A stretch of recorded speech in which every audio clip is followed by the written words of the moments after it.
Welcome in, everyone. The time has come where I am able to announce that I was in Beast Games. And just so you know that I'm telling the truth,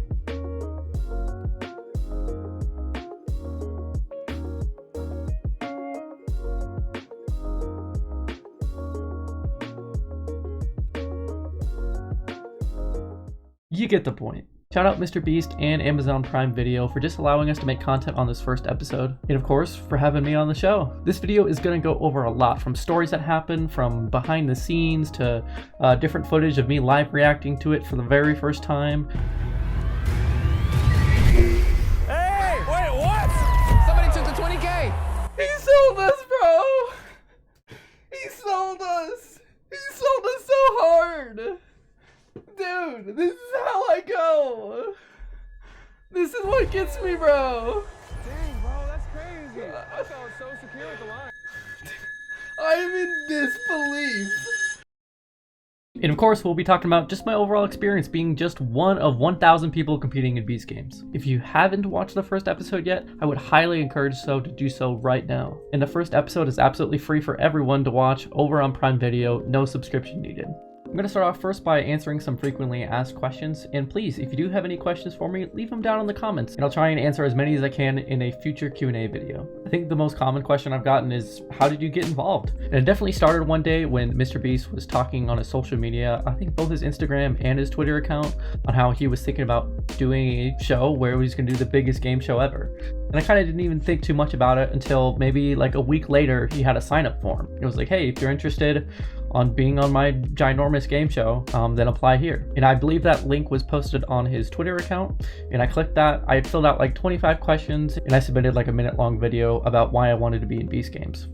I kind of didn't really think too much of it. Again, I was probably just a name in the hat at that point. And then a couple months went by, and they were like, yeah, we want you to be in this. And I filled out a little bit more paperwork and all that kind of stuff, and then the rest is history. It's funny because they had actually told us that we needed to know how to swim in order to be in the competition, and so I lied and told them I did know how to swim, and then I spent the next 3 months vigorously doing laps in my pool to try and figure out how to swim. And yes, I did manage to learn how to swim. Did I end up swimming in the competition? Well, you'll just have to see. I think my favorite moment throughout the entirety of the challenge was the flag challenge from the 2,000 people fight for 5 million, the kind of the intro into Beast Games. Just the pure competition, the strategy involved, and just the individual aspect of it made it super fun for me. And just literally the pure rush of adrenaline when you are finally darting for your flag.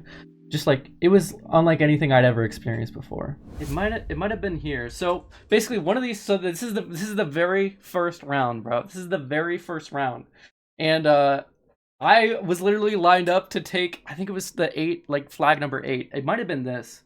It might have been this right here. But like, I'm like lined up, I like, nobody's challenging me for the flag. I'm like out here bluffing, telling people that I ran like a 4.2 in the 40, and like people believe me. Like, I'm out here in like this like track stance, like lined up to grab flag number 8. And I don't run like that. Like, if any actual track athlete were to go up against me, they would smoke me for sure. But like, I'm out here bluffing. I want people to know, don't chow me for a flag, you're gonna lose. So like, I'm out here making stuff up at the very start. And so I'm lined up round 1. I'm like, dude, if I can get a flag right off rip, then I'm chilling. I'm not worried about it. I'm not worried about it at all. So I'm lined up. Nobody's challenging me for the flag. This dude, who was next to someone else at the very end for flag number 10, slides down to my flag, and he gets down in the most insane, like, spider stance, like track athlete pose. I like, right off the rip, I know he's fast, bro. I'm just gonna like stay in my stance. I'm not even gonna look at him and see if he just backs off, right? I decide I'm just gonna stand here, but I'm not gonna go, right? What ends up happening, and they didn't show it, he trips off the start line, man. He like face plants off the start line and like stumbles to the flag. So if I had just gone and chowed this superhuman athlete of like a track star, I would have got him eliminated, dude. I would have got him eliminated in that moment if I had just gone, because this dude had the worst. This dude must have had like the Vans on or something, because like he had no traction off the starting line and he face planted. And so like he was just must have been in his own head. He had like the worst start I've ever seen. So I decided not to race the superhuman athlete. I'm gonna play it safe. I don't want to get eliminated off of something stupid and get it a little bit in over my head. There's plenty of more rounds to go because again, there's gonna be 1,100 flags distributed, and you can just choose when you want to go. But if you go, then you go, and if you don't manage to get a flag in that time that you go, then you're eliminated. I think another reason I really liked the flag challenge was because that's how we chose our numbers. You know, we didn't know it at the time, but that number of the flag that we ended up taking was the number that we were going to use for the rest of the competition. So I chose number flag 400, which is really cool because it's a round number, it's an even number, and it's really easy to pick out. So all in all, that challenge in itself just really hits home for me, and it's one that I'll never forget. So I met my friends on the second day of registration before the event even started, and they had to bring a group of people back to actually turn in some medical supplies. I actually had a second pair of glasses that I wanted to turn into the medic in case my primary pair broke on me. There was like a group of like 5 of us who ended up going back to the medics to turn in various items. We ended up getting kind of stuck away from the primary group of people that they took us away from, and so we spent the next day or so together as a group of 5, and then we kind of just locked in that was going to be our crew for the rest of the game, and it was an awesome bunch. Here's a picture of all of them. You got me on the far right here.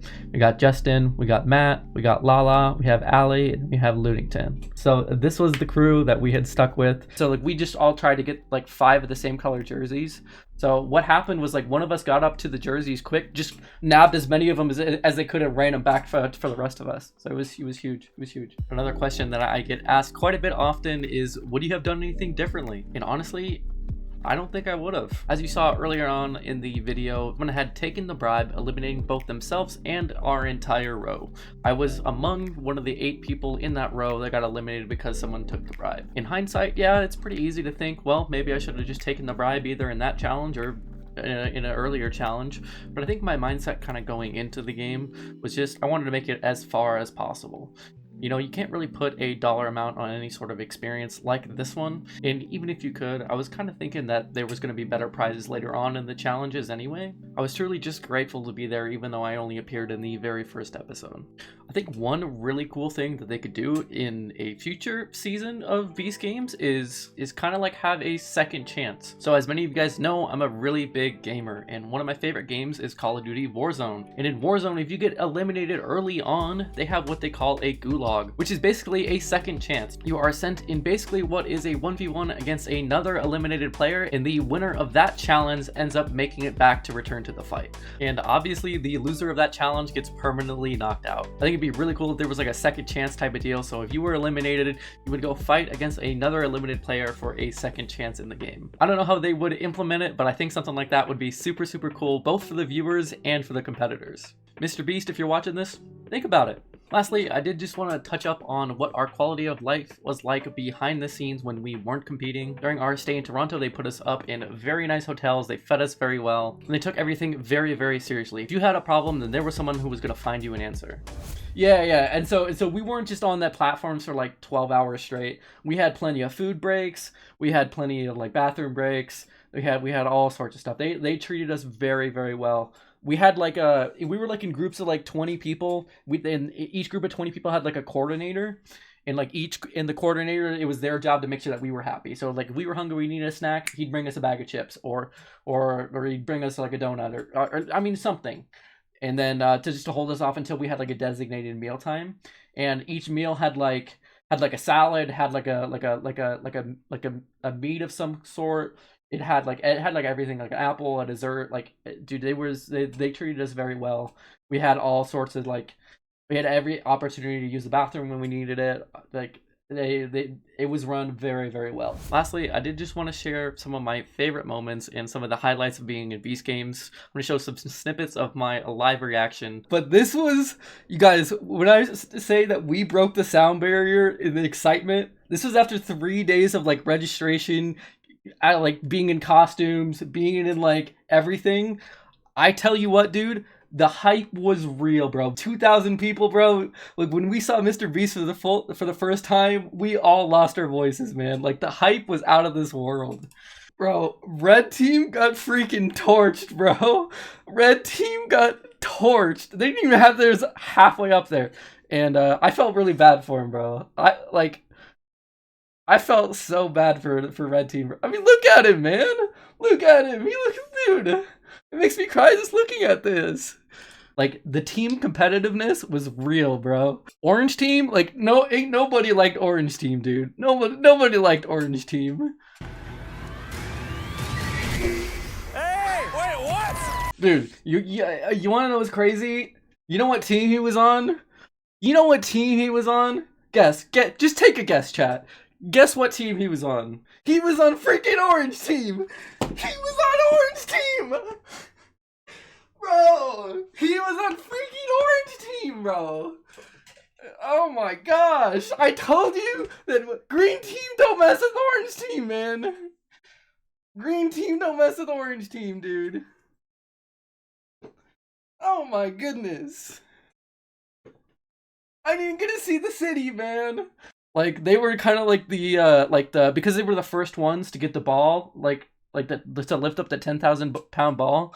Like, there was like some serious, like, not like actual like beef, but like it was like competitive beef. It was like so crazy because like everyone was like beefing against the other teams, and then he was like, never mind, we're gonna actually make your team your opponents this game, and it'll be something completely different.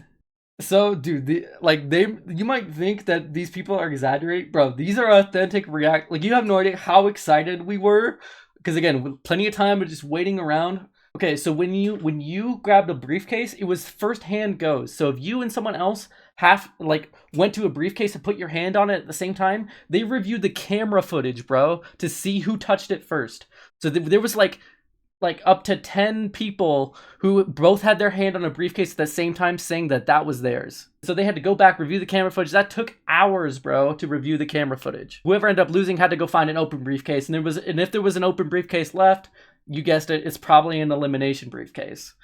And so like the anticipation of like you opening your briefcase to see which one that you got was like insane, bro. There I am. So yeah, this is me. That's me right there. So this is my squad. Yeah, so there's Matt. This is Allie. There's Lala.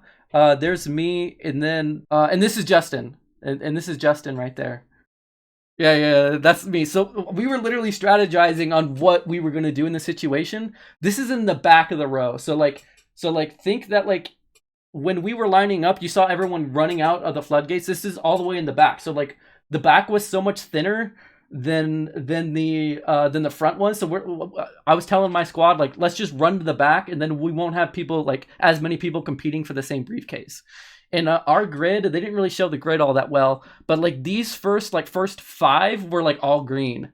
And so we were like, we told Lala, we'll let you have the first one. And then Justin, we let him have the second one. And then me, I grabbed the third one. And then Matt grabbed like one like way deep. And I think Allie grabbed one like somewhere like middle of the row over here. So we were like basically calling out what briefcase we were going to grab to make sure that we all got a green one so we could all make it through. Like Carl was like the guy who like took the most time to like have like meaningful conversations. Like, it wasn't like small talk. It was like him actually asking you like awesome questions, and it was super cool, dude. It was super cool. There I am. Okay, yeah, I'm 400. There we go. This was the coolest thing ever to watch. To see this happen like in real time. I'm standing like right on the edge and watching this platform drop. It was so cool, dude. Dude, this was so cool to watch. So far in these games, this exact room was definitely loud. Oh, yeah, we were yelling and screaming even with the over whole 700 time, players remaining, in this moment, it was nearly dead silent. Yeah, it was so quiet, bro. When we started the block challenge, there wasn't a single person that was talking in that room. Nothing. Oh, there's me, dude. I blew up for a second. They highlighted me. Not doing it. Nothing. Yeah, there I go. I'm 400. Let's go. Yeah, dude, that's me. Oh, I made it. I got my 2 seconds. But the good news is, we have a lot of money. Bring out the next briefcase. Let's go. Now, I have $20,000 up here.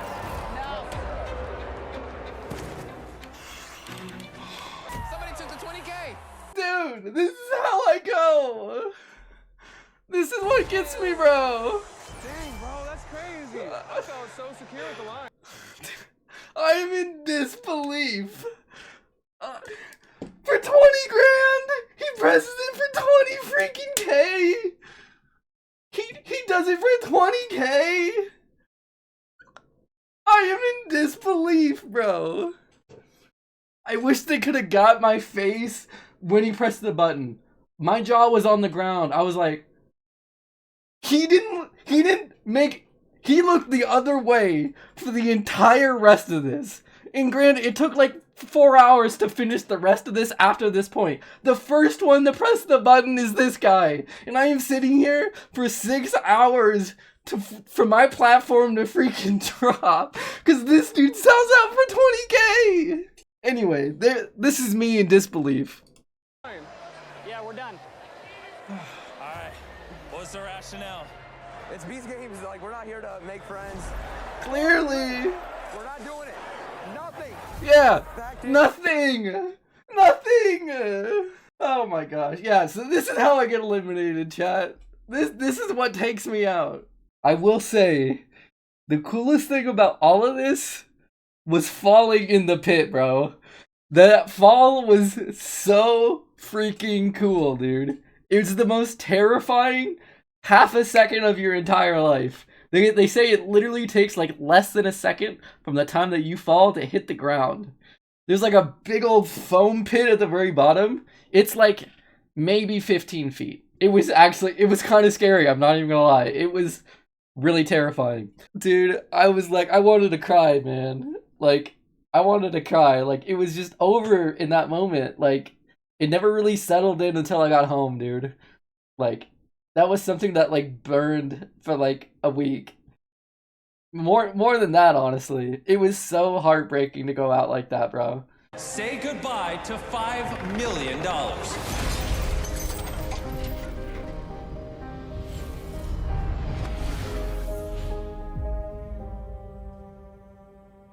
And that was it for your boy, man. That's where it ended for me. Past this, I didn't see anything. I didn't see anything. I don't know anything outside of the trailers on what happens after this. The rest is just a freaking mystery. That is going to conclude the video for today. Again, thank you so much, Mr. Beast Games, for having me on. It was one of the coolest experiences that I have ever done in my entire life, and I'm just so thankful to have participated. What a wild ride, huh? Definitely looking forward to watching the rest of the first season just to see what happens, because I don't know. If you made it this far in the video, thank you so much for watching. You know, it was an absolute blessing being able to share my experience with you guys, and if you were in Beast Games, it was a pleasure getting to meet every single one of you guys. Friends I made along the way, and obviously the entire experience of just being able to participate is something that I will never forget. I hope you all have an amazing rest of your day. God bless.